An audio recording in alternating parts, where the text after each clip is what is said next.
Today I'm here in Redding, Connecticut at the Umpawaug Cemetery. This is the final resting place of Mary Travers of the famous singing group Peter, Paul, and Mary. The trio was put together by Albert Grossman in 1961. Peter Yarrow and Mary Travers were joined by Noel Paul Stuckey. He started going by his middle name, Paul, so now we had Peter, Paul, and Mary.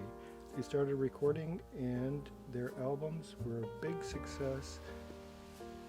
It's right behind me is the grave of Mary Travers, part of the famous folk group Peter, Paul, and Mary. As of August 2021, Peter and Paul are still alive and well. And here's what it says on her grave marker, 1936 to 2009. Mother, wife, friend, activist. Voice of a generation that echoes throughout the ages. If you're in Connecticut and you want to visit the grave of Mary Travers, come to the Umpawaug Cemetery and drive all the way to the back. Near the back, you'll see a wind chime and two graves that look very similar, not big fancy ones, and that's where you'll find Mary Travers and her mother. My first exposure to the music of Peter, Paul, and Mary was in elementary school music class. My music teacher just loved their music, and our class often sang Puff the Magic Dragon. This is a very old cemetery that predates automobiles. People used to visit here with the horse and buggy, and there's metal rings along the wall where people could hitch up their team of horses. When I came scouting out this cemetery, I'd never been here.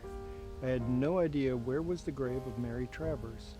So I drove all the way to the back, parked. I was the only human alive in here.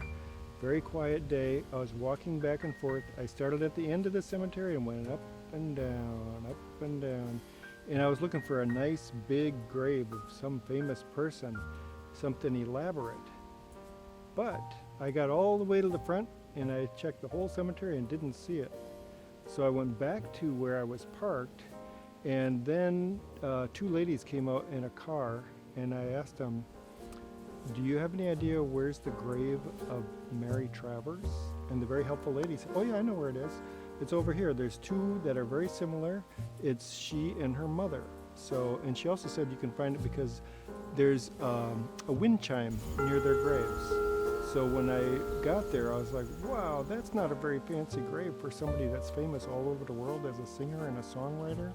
But there it was.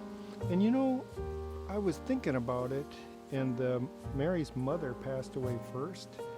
And I think that the mother's grave marker was kind of a traditional New England type of a grave marker.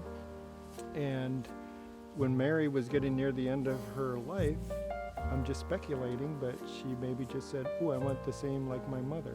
She didn't want a massive obelisk and some big thing with a statue of her or an eagle or a guitar or who knows what. Some people get these fabulous markers. So anyhow, I found it, and it wasn't easy, but I'm very grateful for the two ladies that helped me find the grave here in Umpawaug Cemetery in Redding, Connecticut.